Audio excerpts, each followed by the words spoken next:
Side ಬಾ.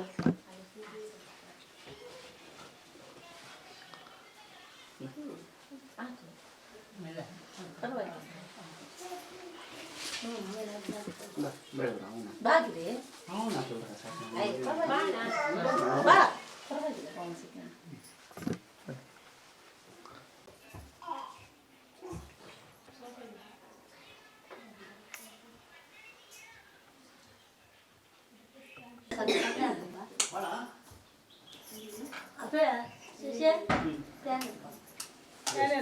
ಕೆಳಗಡೆ ಅದು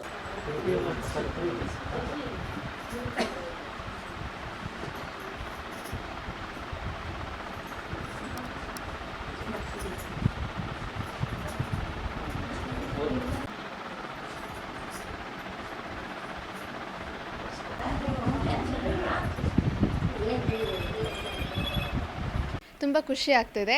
ಇನ್ನೂ ಬರುತ್ತೆ ಅಂತ ಎಕ್ಸ್ಪೆಕ್ಟ್ ಮಾಡಿದ್ದೆ, ಬಟ್ ಆದರೂ ಖುಷಿ ಆಗ್ತಿದೆ ಒಳ್ಳೆ ಮಾರ್ಕ್ಸ್ ಬಂದಿರೋದಕ್ಕೆ. ಕನ್ನಡದಲ್ಲಿ 125, ಇಂಗ್ಲೀಷಲ್ಲಿ 100, ಮ್ಯಾಥ್ಸಲ್ಲಿ 100, ಹಿಂದಿಯಲ್ಲಿ 99, ಸೋಷಲಲ್ಲಿ 99 ಆ್ಯಂಡ್ ಸೈನ್ಸಲ್ಲಿ 98 ಬಂದಿದೆ. ಮಾಡಿದ್ದೆ ಇನ್ನೂ ಜಾಸ್ತಿನೇ ಬರುತ್ತೆ ಅಂತ ಎಕ್ಸ್ಪೆಕ್ಟ್ ಮಾಡಿದ್ದೆ. ಔಟ್ ಆಫ್ ಬರುತ್ತೆ ಅಂತ ಎಕ್ಸ್ಪೆಕ್ಟ್ ಮಾಡಿದ್ದೆ. ನಾನು ಮಾಡಿದ್ರು ಆ್ಯಕ್ಚುಲಿ ಖುಷಿಪಟ್ಟರು ಅವರು ಕೂಡ. ನಾನು ಅವ್ರ ಮಾರ್ಕ್ಸ್ ನೋಡಿ ಖುಷಿಪಟ್ಟೆ. ಅವತ್ತೇ ಓದ್ಕೊಂಡಿದ್ದಕ್ಕೆ ತುಂಬ ಈಸಿ ಆಯಿತು. ತುಂಬ ಜಾಸ್ತಿ ಸಿಲೆಬಸ್ ನನಗೆ ಇಟ್ಕೊಂಡಿದ್ದೀರ ಅವತ್ತು ಕಂಪ್ಲೀಟ್ ಮಾಡ್ಕೊಂಡಿದ್ದಕ್ಕೆ ನಮ್ಗೆ ಈಸಿ ಆಯಿತು. ಇಲ್ಲಾಂದರೆ ಸ್ವಲ್ಪ ಕಷ್ಟ ಆಗ್ತೈತೇನೋ. ಬಟ್ ಪ್ರಿಪ್ರೇಟ್ರೀಸ್ ಮಾಡಿರೋದ್ರಿಂದ ಗೌರ್ಮೆಂಟ್ ಅವರು ಈಸಿ ಆಯಿತು. ಅವರು ಕ್ವಶನ್ಸ್ ಯಾವ ಥರ ಕೊಡ್ತಾರೆ ಅನ್ನೋದ್ರ ನಮಗೆ ಐಡಿಯಾ ಸಿಗ್ತದೆ. ಅಪ್ ಟು 5 ಅಥವಾ 6 hours ಅಷ್ಟೇ. ನೈಟ್ 4 hours, ಮಾರ್ನಿಂಗ್ 4:30 ಹಂಗೆ ಓದ್ತಾಯಿದ್ದೆ. ಮಾರ್ನಿಂಗ್ 4:30ಗೆ ಎದ್ದು ಓದ್ತಾಯಿದ್ದೆ. 6:30ಇಂದ 5:30ವರೆಗೂ ಅವ್ರು ಕ್ಲಾಸಸ್ ಇಟ್ಕೊಳ್ತಾಯಿದ್ರು ಸ್ಕೂಲವರು. ಸೊ ಅದು ಈಸಿ ಆಗ್ತಾಯಿತ್ತು. ನಮ್ಮ ಸ್ಕೂಲ್ ಟೈಮ್ ಟೇಬಲ್ಲು ನಮಗೆ ಬೆಸ್ಟ್ ಆಗಿತ್ತು. ಮತ್ತು ಟೀಚರ್ಸು ಅಷ್ಟು ಸಪೋರ್ಟ್ ಮಾಡಿದ್ರು ನಮಗೆ. ಪ್ರಿನ್ಸಿಪಲ್ ಸರು ಅಷ್ಟೇ, ಹಾಗೂ ಟೀಚರ್ಸು ಅಷ್ಟೇ. ಅವತ್ತು ಓದಿ ಅಂತ ಅವರು ಸಪೋರ್ಟ್ ಮಾಡ್ತಾಯಿದ್ರು. ಏನೋ ಡೌಟ್ಸ್ ಇದ್ದರೂ ಅವ್ರು ಅಷ್ಟು ಬೇಗ ಕ್ಲಿಯರ್ ಮಾಡಿಕೊಡ್ತಾಯಿದ್ರು.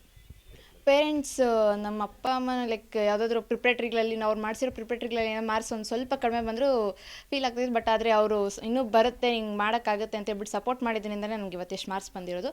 ಟೀಚರ್ಸ್ ಮತ್ತು ಪೇರೆಂಟ್ಸ್ ಸಪೋರ್ಟಿಂದಲೇ ನನಗೆ ಇಷ್ಟು ಬಂದಿರೋದು. ನಮ್ಮ ಫ್ಯಾಮಿಲಿ ಸಪೋರ್ಟಿಂದನೇ ಎಷ್ಟು ಬಂದಿರೋ ಮಾರ್ಕ್ಸ್ ನನಗೆ. ಆ ಥರ ಏನಿಲ್ಲ, ನಿಂಗೆ ಎಷ್ಟಾಗುತ್ತೋ ಅಷ್ಟು ತೆಗೆ ಅಂತ ಇದ್ರು. ಬಟ್ ನನಗೆ ಓದಬೇಕು ಅನ್ನೋ ಹಠ ಇತ್ತು ಅಷ್ಟೇ. ಇನ್ನು 625 ಬರಬೇಕು ಅಂತ ಎಕ್ಸ್ಪೆಕ್ಟ್ ಮಾಡಿದ್ದಿದ್ದು ನಾನು. ಸೊ ರಿಎವ್ಯಾಲ್ಯೂಯೇಟ್ ಮಾಡೋದಕ್ಕೆ ನೋಡ್ತೀನಿ. JEE ಕ್ರ್ಯಾಕ್ ಮಾಡಿ IIT ಏನಾಗಬೇಕು ಅಂದ್ಕೊಂಡಿದ್ದೀನಿ. AI ಇಂಜಿನಿಯರ್ ಮಾಡೋದಕ್ಕೆ ಥಾಟ್ ಇಟ್ಕೊಂಡಿದ್ದೀನಿ. ಒಳ್ಳೆ ಮಾರ್ಕ್ಸೇ ತೊಗೊಂಡಿದ್ದಾರೆ. ಬಟ್ ನನಗೆ 625 ಬರುತ್ತೆ ಅಂದ್ಕೊಂಡಿದ್ದೆ. ಸ್ವಲ್ಪ ಒಂದು 4 ಮಾರ್ಕ್ಸ್ ಕಡಿಮೆ ಆಗಿದೆ. ಇಲ್ಲಿ ಒಳ್ಳೆ ಪ್ರಯತ್ನವೂ ಕೂಡ ಖುಷಿ ಆಗಿದೆ.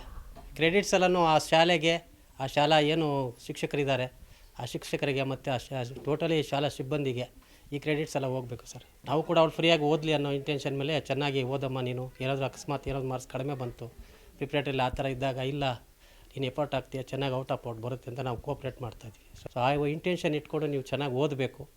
ಅದ್ರ ಜೊತೆಗೆ ಏನು ತಂದೆ ತಾಯಿ ಎಫರ್ಟ್ ಹಾಕಿರ್ತಾರೆ, ಅವ್ರು ಕಷ್ಟಪಟ್ಟು ಏನು ಅವ್ರನ್ನ ಶಾಲೆಗೆ ಕಳಿಸ್ತಾರೆ. ಸೊ ಆರ್ಥಿಕವಾಗಿ ಹಿನ್ನಡೆ ಇರ್ತಕ್ಕಂಥ ಪೋಷಕರೆಲ್ಲ, ಸೊ ಆ ಪೋಷಕರಿಗೆ ಸುದೃಢವಾಗಿ ನಿಲ್ಲೋದಕ್ಕೆ ಮಕ್ಕಳೆಲ್ಲ ಕೂಡ ಒಳ್ಳೆ ರೀತಿಯಲ್ಲಿ ಓದಬೇಕು ಅಂತಕ್ಕಂಥದ್ದು ನನ್ನ ಆಸೆ ಇದೆ ಸರ್. ನನ್ನ ಮಗಳ ಏನೋ ಒಂದು ಇಂಟೆನ್ಷನ್ ಏನಿದೆ ಅದೇ ಅವರು ಇದರಲ್ಲಿ ಹೋಗಲಿ ಅಂತಕ್ಕಂಥದ್ದು ನನ್ನ ಆಸೆ ಸರ್. ಯಾಕೆಂದ್ರೆ ನಾವು ಎಕ್ಸ್ಪೆಕ್ಟ್ ಮಾಡಿದ್ವಿ 20 ಎಬೋವ್ ಬರುತ್ತೆ ಅಂತ ಎಕ್ಸ್ಪೆಕ್ಟ್ ಮಾಡಿದ್ವಿ. ಸೊ ಅದು ಬಂದಿದೆ.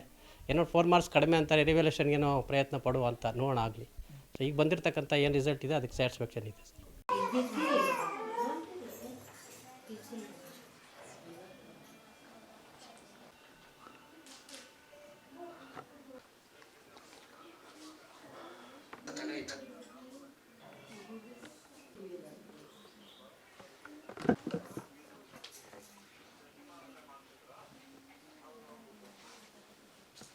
ಸೈಡ್ ಬಾ.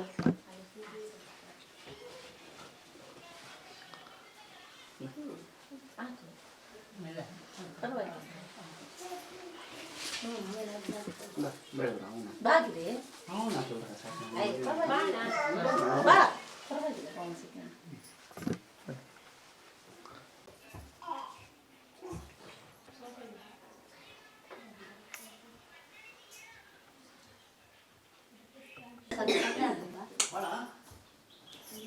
Apa ya? Sisi?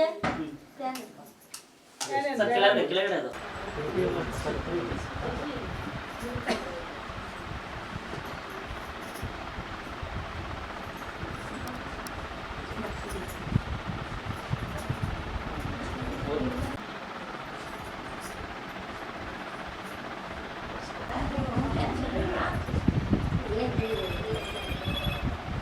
ತುಂಬ ಖುಷಿ ಆಗ್ತಿದೆ.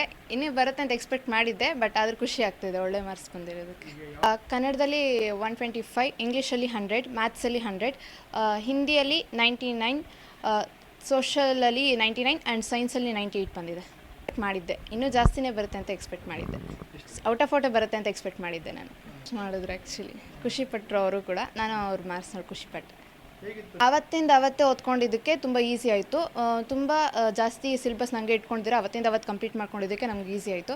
ಇಲ್ಲಾಂದರೆ ಸ್ವಲ್ಪ ಕಷ್ಟ ಆಗ್ತಾಯಿತ್ತೇನೋ. ಬಟ್ ಪ್ರಿಪ್ರೇಟ್ರೀಸ್ ಮಾಡಿರೋದ್ರಿಂದ ಗೌರ್ಮೆಂಟ್ ಅವರು ಈಸಿ ಆಯಿತು. ಅವರು ಕ್ವಶನ್ಸ್ ಯಾವ ಥರ ಕೊಡ್ತಾರೆ ಅನ್ನೋದ್ರ ನಮಗೆ ಐಡಿಯಾ ಸಿಗ್ತದೆ. ಅಪ್ ಟು 5 ಅಥವಾ 6 hours ಅಷ್ಟೇ. ನೈಟ್ 4 hours, ಮಾರ್ನಿಂಗ್ 4:30 ಹಂಗೆ ಹೋಗ್ತಾಯಿದ್ದೆ. ಮಾರ್ನಿಂಗ್ 4:30ಗೆ ಎದ್ದು ಹೋಗ್ತಾಯಿದ್ದೆ. 6:30ಇಂದ 5:30ವರೆಗೂ ಅವ್ರು ಕ್ಲಾಸಸ್ ಇಟ್ಕೊಳ್ತಾಯಿದ್ರು ಸ್ಕೂಲವರು. ಸೊ ಅದು ಈಸಿ ಆಗ್ತಾಯಿತ್ತು. ನಮ್ಮ ಸ್ಕೂಲ್ ಟೈಮ್ ಟೇಬಲ್ಲು ನಮಗೆ ಬೆಸ್ಟ್ ಆಗಿತ್ತು. ಮತ್ತು ಟೀಚರ್ಸು ಅಷ್ಟು ಸಪೋರ್ಟ್ ಮಾಡಿದ್ರು ನಮಗೆ. ಪ್ರಿನ್ಸಿಪಲ್ ಸರು ಅಷ್ಟೇ, ಹಾಗೂ ಟೀಚರ್ಸು ಅಷ್ಟೇ. ಅವತ್ತು ಓದಿ ಅಂತ ಅವರು ಸಪೋರ್ಟ್ ಮಾಡ್ತಾಯಿದ್ರು. ಏನೋ ಡೌಟ್ಸ್ ಇದ್ದರೂ ಅವ್ರು ಅಷ್ಟು ಬೇಗ ಕ್ಲಿಯರ್ ಮಾಡಿಕೊಡ್ತಾಯಿದ್ರು. ಪೇರೆಂಟ್ಸ್ ನಮ್ಮ ಅಪ್ಪ ಅಮ್ಮನ ಲೈಕ್ ಯಾವುದಾದ್ರೂ ಪ್ರಿಪ್ರೇಟ್ರಿಗಳಲ್ಲಿ ಅವ್ರು ಮಾಡಿಸಿರೋ ಪ್ರಿಪ್ರೇಟ್ರಿಗಳಲ್ಲಿ ಏನೋ ಮಾರ್ಕ್ಸ್ ಒಂದು ಸ್ವಲ್ಪ ಕಡಿಮೆ ಬಂದರೂ ಫೀಲ್ ಆಗ್ತಾಯಿತ್ತು. ಬಟ್ ಆದರೆ ಅವರು ಇನ್ನೂ ಬರುತ್ತೆ, ಹಿಂಗೆ ಮಾಡೋಕ್ಕಾಗುತ್ತೆ ಅಂತ ಹೇಳ್ಬಿಟ್ಟು ಸಪೋರ್ಟ್ ಮಾಡಿದ್ರಿಂದಲೇ ನನಗೆ ಇವತ್ತು ಎಷ್ಟು ಮಾರ್ಕ್ಸ್ ಬಂದಿರೋದು. ಟೀಚರ್ಸ್ ಮತ್ತು ಪೇರೆಂಟ್ಸ್ ಸಪೋರ್ಟಿಂದಲೇ ನನಗೆ ಇಷ್ಟು ಬಂದಿರೋದು. ನಮ್ಮ ಫ್ಯಾಮಿಲಿ ಸಪೋರ್ಟಿಂದಲೇ ಎಷ್ಟು ಬಂದಿರೋ ಮಾರ್ಕ್ಸ್ ನನಗೆ. ಆ ಥರ ಏನಿಲ್ಲ, ನಿಂಗೆ ಎಷ್ಟಾಗುತ್ತೋ ಅಷ್ಟು ತೆಗೆ ಅಂತ ಇದ್ರು. ಬಟ್ ನನಗೆ ಓದಬೇಕು ಅನ್ನೋ ಹಠ ಇತ್ತು ಅಷ್ಟೇ. ಇನ್ನೂ 625 ಬರಬೇಕು ಅಂತ ಎಕ್ಸ್ಪೆಕ್ಟ್ ಮಾಡಿದ್ದಿದ್ದು ನಾನು. ಸೊ ರಿಎವ್ಯಾಲ್ಯೂಯೇಟ್ ಮಾಡೋದಕ್ಕೆ ನೋಡ್ತೀನಿ. JEE ಕ್ರ್ಯಾಕ್ ಮಾಡಿ IIT ಏನಾಗಬೇಕು ಅಂದ್ಕೊಂಡಿದ್ದೀನಿ. AI ಇಂಜಿನಿಯರ್ ಮಾಡೋದಕ್ಕೆ ಥಾಟ್ ಇಟ್ಕೊಂಡಿದ್ದೀನಿ. ಒಳ್ಳೆ ಮಾರ್ಕ್ಸೇ ತೊಗೊಂಡಿದ್ದಾರೆ. ಬಟ್ ನನಗೆ 625 ಬರುತ್ತೆ ಅಂದ್ಕೊಂಡಿದ್ದೆ. ಸ್ವಲ್ಪ ಒಂದು 4 ಮಾರ್ಕ್ಸ್ ಕಡಿಮೆ ಆಗಿದೆ. ಇಲ್ಲಿ ಒಳ್ಳೆ ಪ್ರಯತ್ನವೂ ಕೂಡ ಖುಷಿ ಆಗಿದೆ. ಕ್ರೆಡಿಟ್ಸ್ ಎಲ್ಲನೂ ಆ ಶಾಲೆಗೆ, ಆ ಶಾಲಾ ಏನು ಶಿಕ್ಷಕರಿದ್ದಾರೆ ಆ ಶಿಕ್ಷಕರಿಗೆ ಮತ್ತು ಟೋಟಲಿ ಶಾಲಾ ಸಿಬ್ಬಂದಿಗೆ ಈ ಕ್ರೆಡಿಟ್ಸ್ ಎಲ್ಲ ಹೋಗಬೇಕು ಸರ್. ನಾವು ಕೂಡ ಅವ್ರು ಫ್ರೀಯಾಗಿ ಓದಲಿ ಅನ್ನೋ ಇಂಟೆನ್ಷನ್ ಮೇಲೆ ಚೆನ್ನಾಗಿ ಓದಮ್ಮ ನೀನು, ಏನಾದರೂ ಅಕಸ್ಮಾತ್ ಏನಾದ್ರು ಮಾರ್ಕ್ಸ್ ಕಡಿಮೆ ಬಂತು ಪ್ರಿಪ್ರೇಟ್ರಲ್ಲಿ ಆ ಥರ ಇದ್ದಾಗ, ಇಲ್ಲ ನೀನು ಎಫರ್ಟ್ ಆಗ್ತೀಯ, ಚೆನ್ನಾಗಿ ಔಟ್ ಆಫ್ ಬರುತ್ತೆ ಅಂತ ನಾವು ಕೋಪ್ರೇಟ್ ಮಾಡ್ತಾಯಿದ್ವಿ. ಸೊ ಆ ಇಂಟೆನ್ಷನ್ ಇಟ್ಕೊಂಡು ನೀವು ಚೆನ್ನಾಗಿ ಓದಬೇಕು. ಅದ್ರ ಜೊತೆಗೆ ಏನು ತಂದೆ ತಾಯಿ ಎಫರ್ಟ್ ಹಾಕಿರ್ತಾರೆ, ಅವ್ರು ಕಷ್ಟಪಟ್ಟು ಏನು ಅವ್ರನ್ನ ಶಾಲೆಗೆ ಕಳಿಸ್ತಾರೆ. ಸೊ ಆರ್ಥಿಕವಾಗಿ ಹಿನ್ನಡೆ ಇರ್ತಕ್ಕಂಥ ಪೋಷಕರೆಲ್ಲ, ಸೊ ಆ ಪೋಷಕರಿಗೆ ಸುದೃಢವಾಗಿ ನಿಲ್ಲೋದಕ್ಕೆ ಮಕ್ಕಳೆಲ್ಲ ಕೂಡ ಒಳ್ಳೆ ರೀತಿಯಲ್ಲಿ ಓದಬೇಕು ಅಂತ.